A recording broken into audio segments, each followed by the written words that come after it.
आचार्य जी और हमारे जितने भी विद्वान हैं, वेद प्रकाश जी, महाशय जी, जो बहुत ही अच्छा कार्यक्रम भजनों के माध्यम से भी हम सब ने श्रवण किया। इस मंच का बड़े ही कुशलता से संचालन कर रहे अनुज भराता जयवेंद्र आर्य जी और अन्य आर्य समाजों से चल करके हमारे बीच में आए आचार्य रविंद्र जी, ईश्वर शरण आर्य जी और बड़े भ्राता भोलेराम आर्य जी, बड़े भ्राता महाराज सिंह आर्य जी नंगला के पढ़, मैं सभी का स्वागत करता हूं। जरवड़ से भी हमारे बीच में भाई राजेंद्र आर्य जी हैं, ब्रह्म सिंह भगत जी, अभिनंदन करता हूं सभी का।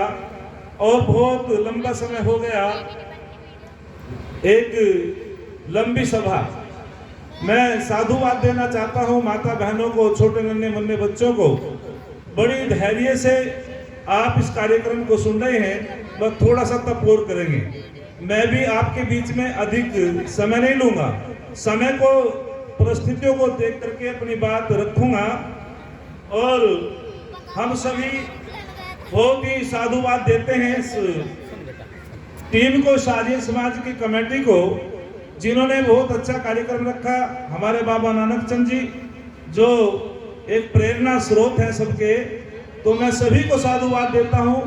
सभी जो हमारे नौजवान साथी हैं वे सब इसी प्रकार से संगठन में आएंगे तो समाज में परिवर्तन होगा।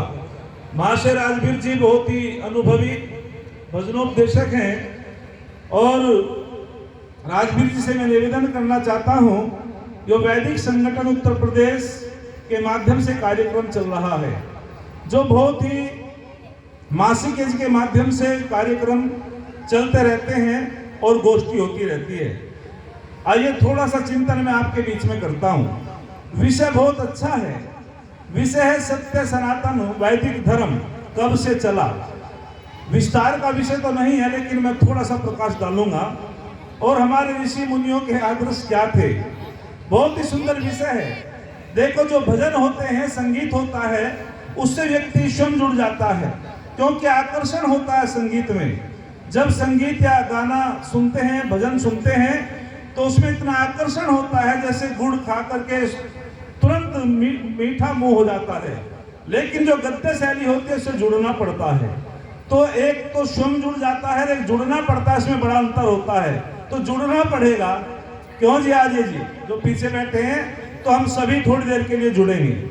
सत्य सनातन वैदिक धर्म, याद रखना, हमारे जितने भी ग्रंथ हैं, संप्रदाय हैं, मतांतर हैं, हमने भूलवश उनको भी धर्म कहना शुरू कर दिया और इसमें धरती आसमान का अंतर है। धर्म परमपिता परमात्मा द्वारा प्रदत्त होता है, याद रखना। जो धर्म की एक स्थापना होती है वो परमपिता परमात्मा द्वारा होती है।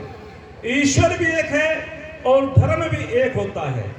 और मतांतर संप्रदाय ये अलग अलग होते हैं। संप्रदाय समाज को तोड़ता है, राष्ट्र को तोड़ता है, विश्व को तोड़ता है।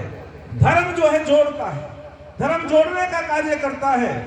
स्वामी दयानंद से पूछा गया कि ऋषिवर मैं पूछना चाहता हूं, तुम नूतन विचारधारा को मानते हो या पुरातन विचारधारा को मानते हो? स्वामी दयानंद ने कहा, ना मैं नूतन को मानता ना मैं पुरातन को मानता। लोग एकदम आश्चर्यचकित हो गए, बोले स्वामी जी ने तो बड़े कमाल की बात कही कि मैं ना नूतन को मानता ना पुरातन को मानता। उन्होंने कि फिर कौन सी विचारधारा को मानते हो? तो ऋषि दयानंद ने कहा था कि जो विचारधारा नूतन होती है वो पुरातन हो जाती है, लेकिन मैं ना नूतन को मानता ना पुरातन को मानता, मैं उस विचारधारा को मानता हूं जो सनातन है। सनातन का अर्थ होता है ना वो पुरानी है ना वो जो है नई है, जो शाश्वत है, सदैव है, हमेशा है। जब से परमपिता परमात्मा है तब से ही सनातन है। याद रखना, सनातन पर्यायवाची परमपिता परमात्मा का भी है। और सनातन ज्ञान जो है परमपिता परमात्मा का वेद है, तो वेद भी जो है सनातन है। तो स्वामी जी ने कहा था कि मैं ना नूतन विचारधारा को मानता ना पुरातन विचारधारा को मानता, मैं सनातन को मानता हूं। जो सनातन का अर्थ होता है सदैव, हमेशा, शाश्वत। तो सनातन पे थोड़ा सा चिंतन मंथन करते हैं। याद रखना, हमारे लोगों को बताना शुरू कर दिया कि जी जो राधे राधे करता है वो भी सनातनी है, जो राधे राधे करता है वो भी सनातनी है, और जो दुर्गा का पाठ करता है वो भी सनातनी है, जो शिव पुराण का पाठ करता है वो भी सनातनी है, जो ब्रह्म पुराण का पाठ करता है वो भी सनातनी है। मैं दावे के साथ कहना चाहता हूं, याद रखना, जब से जो गीता का पाठ करता है वो भी सनातनी है। अरे जब कृष्ण भगवान से पहले गीता का ज्ञान बोलो नहीं था, कृष्ण भगवान से पहले गीता का ज्ञान नहीं था, तो पता चला कि गीता भी सनातन भक्ति नहीं है। मर्यादा पुरुषोत्तम राम से पहले रामायण नहीं थी, तो पता चला चौपाइयों को गाने वाला भी सनातनी नहीं है। और शिव से पहले शिव पुराण की स्थापना करने वाला कोई नहीं था, हालांकि जैसी भी उन्होंने बनाई, जब से शिव तब से शिव पुराण को मानते हैं लोग, तो पता चला शिव पुराण भी सनातन नहीं है। और शिव पुराण में लिखा हुआ है कि शिव पुराण में दिया गया है कि शिव के माध्यम से ही ब्रह्मा विष्णु की उत्पत्ति हुई, लेकिन जब ब्रह्म पुराण को पढ़ते हैं तो उसमें लिखा हुआ है कि ब्रह्म के माध्यम से ही शिव की और विष्णु की उत्पत्ति हुई। और जब विष्णु पुराण को पढ़ते हैं तो उसमें लिखा हुआ है कि उसमें ब्रह्मा की और शिव की उत्पत्ति हुई। और देवी पुराण में तो गजब ही लिख दिया, देवी पुराण में लिखा हुआ है कि इसमें तीनों की उत्पत्ति हुई, ब्रह्मा विष्णु शिव की उत्पत्ति हुई। तो जब से देवी थी, देवी पुराण उससे पहले नहीं थी, तो पता चला देवी पुराण भी सनातन नहीं है। जब गुरु नानक आए तब से सिख धर्म हुआ, तो गुरु ग्रंथ भी बोलो सनातन नहीं है। जब ईसा मसीह आया तभी जो है बाइबल आई, तो पता चला ईसा मसीह से पहले ईसा मसीह का जो ज्ञान है वो बाइबल में है, तो बाइबल भी बोलो सनातन नहीं है। तो फिर सनातन क्या है? तो सनातन सत्य सनातन वैदिक धर्म, यानी कि सनातन जो है हमारा वैदिक धर्म है, उसमें उपासना पद्धति भी सनातन है, परमपिता परमात्मा का पर्यायवाची भी सनातन है, और हमारे धर्म का नाम भी बोलो सनातन है। सनातन है। हम उस सनातन विचारधारा को मानने वाले हैं। वेद में किस प्रकार की उपासना पद्धति दी है, जरा इस पे थोड़ा ध्यान देंगे। परमपिता परमात्मा का ज्ञान वेद है, और वेद में दो प्रकार की आज्ञाएं दी गई है, एक विधि आज्ञाएं, एक निषेध आज्ञाएं। विधि आज्ञाओं में बताया गया है कि हमें क्या करना चाहिए, और निषेध आज्ञा में बता दिया गया हमें क्या नहीं करना चाहिए। यही सनातन है। विद्यन्ते जायन्ते लभ्यन्ते धर्म आदि इति पुरुषार्थ वेद है, अर्थात जितना भी पुरुषार्थ ज्ञान विज्ञान सारा का सारा वेदों में ही निहित है। इसीलिए वेदों के प्रमाण अन्य ग्रंथों में है, लेकिन अन्य ग्रंथों का प्रमाण बोलो वेदों में नहीं है। वेद हमारा एक शाश्वत ज्ञान है, वेद हमारा परमपिता परमात्मा द्वारा ज्ञान है। एक बात को मैं कहना चाहता हूं, हम बोलते हैं कि वेद ईश्वर की वाणी है, याद रखना वेद परमपिता परमात्मा का ज्ञान है, वाणी तो ऋषियों की है। जहां वाणी होगी तो परमपिता परमात्मा साकार होगा, याद रखना। हम बोल देते हैं कि वेद ईश्वर की वाणी है, वाणी तो ऋषियों की है, ज्ञान परमपिता परमात्मा का है। और वेदों की जो रचना करता है सृष्टा, वेदों का परमपिता परमात्मा है, और विधि जो बनाते हैं वो ऋषि बनाते हैं। आर्य समाज के पास ज्ञान भी परमपिता परमात्मा का है, आर्य समाज के पास उपासना भी परमपिता परमात्मा की है, आर्य समाज के पास विधि भी ऋषियों की है। इस संसार के अंदर ना विधि ऋषियों की है, ना ज्ञान परमपिता परमात्मा का है। ये गौरव प्राप्त होता है तो आर्य समाज को होता है, आर्य समाज को होता है। ये गौरव तो केवल आर्य समाज को प्राप्त होता है। तो हम सब चिंतन करेंगे, मंथन करेंगे। निश्चित रूपेण जब हमारा चिंतन सनातन होगा, हमारा मंथन सनातन होगा, तभी हम सत्य सनातन वैदिक धर्म, तभी हम सत्य सनातन वैदिक धर्म के जय जयकार बोलने वाले से सिद्ध होंगे। मैं आपसे निवेदन करना चाहता हूं, यहां एक विषय दिया गया कि जी सत्य सनातन धर्म कब से है। याद रखना, जब से परमपिता परमात्मा ने सृष्टि बनाई तब से ही सनातन धर्म है। 1,96,08,53,124 वर्ष पुराना सनातन है। अरे ये मतांतर कोई 1400 वर्ष पहला है, कोई 2100 वर्ष पहला है, कोई 2500 वर्ष पहला है।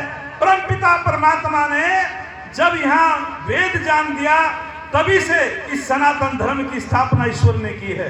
मैं आपसे पूछना चाहता हूं, सिख धर्म के प्रवर्तक कौन है? जैन धर्म के प्रवर्तक कौन है? बौद्ध धर्म के प्रवर्तक कौन है? लेकिन सनातन धर्म के प्रवर्तक कौन है? बताओ कौन है? कहीं पढ़ा लिखा आपने? सनातन धर्म के प्रवर्तक स्वयं परमपिता परमात्मा है, स्वयं ओम है, ईश्वर है। और जब वो सृष्टि बनाता है, यहां भी एक भ्रम फैला दिया गया। जब परमपिता परमात्मा सृष्टि का सृजन करता है, वो एक ब्रह्मा हो जाता है। जब कल्याण करता है, वो शिव हो जाता है। जब पालन करता है, वो विष्णु हो जाता है। लेकिन परमपिता परमात्मा का मुख्य नाम ओम है। ये गौणिक नाम है, गुण क्रम स्वभाव के माध्यम से नाम है ये। ओम कर तो ईश्वर है, हे क्रमशील प्राणी तू ओम का स्मरण कर। सीधा सीधा आदेश दिया गया है। तो मैं ज्यादा विस्तार में न जाते हुए इतना बताना चाहता हूं कि हमारे ऋषियों के आदर्श एक ऐसे आदर्श रहे जिन्होंने एक एक वाक्य को जो बोला हमारे लिए ब्रह्म वाक्य हो गया। एक उदाहरण देकर के मैं अपनी वाणी को विराम दूंगा। कहते हैं कि जब हम ऋषियों का चिंतन करते हैं, मंथन करते हैं, ऋष्यति गच्छति प्राप्नोति जानाति वास ऋषि। किसे कहते हैं ऋषि? जो गमन करता है। कौन होता है ऋषि? जो जान लेता है। किसको जान लेता है? प्रकृति को जान लेता है। वारे आत्मा द्रष्टव्य, अपनी आत्मा को जान लेता है और परमपिता परमात्मा का साक्षात्कार कर लेता है, उसे कहते हैं ऋषि। और उनका एक एक वाक्य हमारे लिए ब्रह्म वाक्य होता है, वो आदर्शवादी वाक्य होता है। गड़बड़ क्या हुई? जब तक हम ऋषियों के आज्ञाओं का पालन करते रहे, आर्ष ग्रंथों का पालन करते रहे, हमारी पूजा पद्धति सनातनी रही। लेकिन जब हमने ऋषियों का अनुकरण करना छोड़ दिया और तथाकथित लोगों ने जो ग्रंथ पुस्तक बनाई उनके अनुसार गुरु मंत्र लेने शुरू कर दिए, तब से हमारे यहाँ नास्तिकता आ गई। नास्तिक और वेद निंदक है। कौन है नास्तिक? जो वेदों की आज्ञाओं का पालन नहीं करता वो नास्तिक होता है, और जो वेदों की आज्ञाओं का पालन करता है वो परमपिता परमात्मा की बोलो आज्ञाओं का पालन करता है, वही आस्तिक होता है। हमारे यहाँ तो एक एक वाक्य ऋषियों का अनुकरणीय है।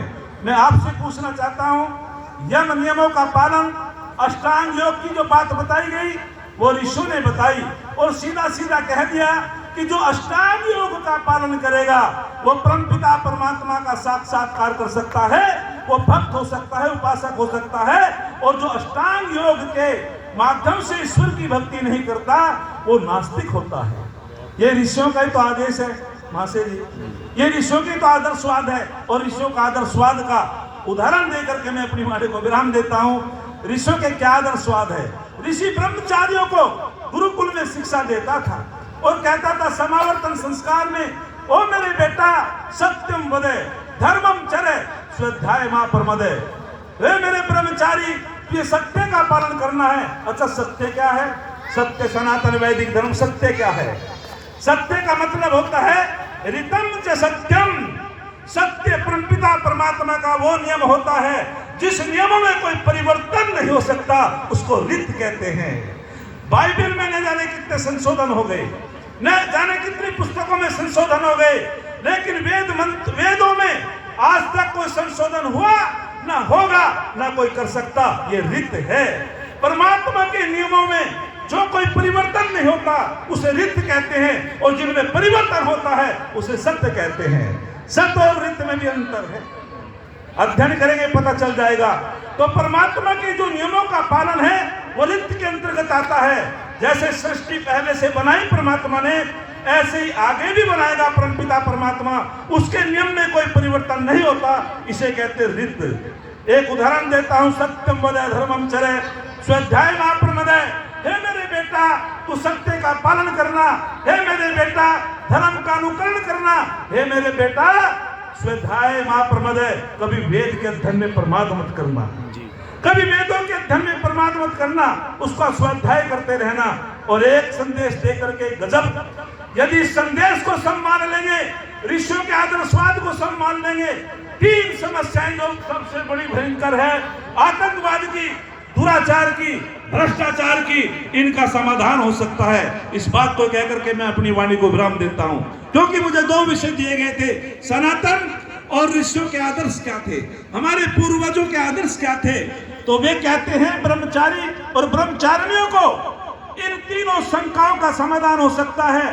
हमारी सरकार भी समाधान नहीं कर सकती, प्रशासन भी समाधान नहीं कर सकता। यदि समाधान करेगा तो गुरुकुल और परिवार करेगा। तो वे ऋषि क्या कहते थे, मातृवत प्रदारेषु लोष्टवत प्रदर्वेषु आत्मस्वरूभूतेषु यह प्रसिद्धि से पंडित है। वे कहते थे ब्रह्मचारी और ब्रह्मचारिणियों को, ओ मेरे बालक, ओ ब्रह्मचारी, हे ब्रह्मचारिणी, मातृवत प्रदारेषु, आज तुम शिक्षित दीक्षित होकर के संसार में जा रहे हो, अपनी माता की आयु की जितनी महिलाएं हैं उनको मां का सम्मान देना। बताओ क्या बलात्कार होगा? जितनी तुम्हारी बहन की आयु की बहनें हैं उन्हें बहन समझना, अपनी बेटी की आयु की जितनी बेटियां हैं उनको बेटी समझना, कभी किसी को कुदृष्टि से मत देखना। तो बलात्कार की समस्या का समाधान हो सकता है यदि हम ऋषियों के आदर्शवाद को अपनाएं। एक होता है लोष्टवत परदर्वेषु, आत्मा है प्रतिकूलानि प्रियसामन समाचरे, जैसा जैसा व्यवहार मैं अपने लिए चाहता हूं वैसा व्यवहार मुझे दूसरे के लिए करना चाहिए। मैं चाहता हूं कि मेरी बहन का सब सम्मान करें, तो मुझे भी दूसरे की बहन का बोलो सम्मान करना चाहिए। मैं चाहता हूं मेरी बेटी का सम्मान करे, तो मुझे भी दूसरे की बेटी को अपनी बेटी समझनी चाहिए।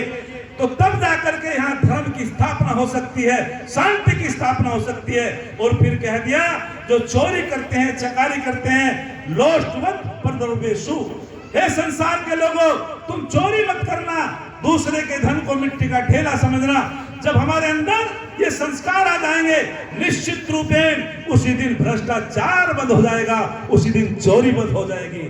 और फिर कह दिया, बहुत गजब की बात कही, आत्मस्वरूभूतेषु यह प्रसिद्धि से पंडित है, संसार के जितने प्राणी हैं उन पे दया का भाव रखना चाहिए, किसी की निर्मम हत्या नहीं करनी चाहिए। अरे हमारे अंदर जीवात्मा है, जब कोई सुई चुभ होता है डॉक्टर साहब, हमारे अंदर पीड़ा होती है, दूसरे प्राणियों के अंदर भी जब हम उनको मारते हैं, उनकी बलि देते हैं, तो उनको भी पीड़ा होती होगी। जैसा दर्द हमें लगता है, जैसी पीड़ा हमें होती है, अन्य प्राणियों को भी यदि हम सताते हैं उनको भी पीड़ा होती है। जब हमारे अंदर दया भाव आ जाएगा, उसी दिन आतंकवाद, निर्मम हत्याएं समाप्त हो जाएगी और पूरे विश्व में शांति की स्थापना हो जाएगी। ये ऋषियों के आदर्श थे।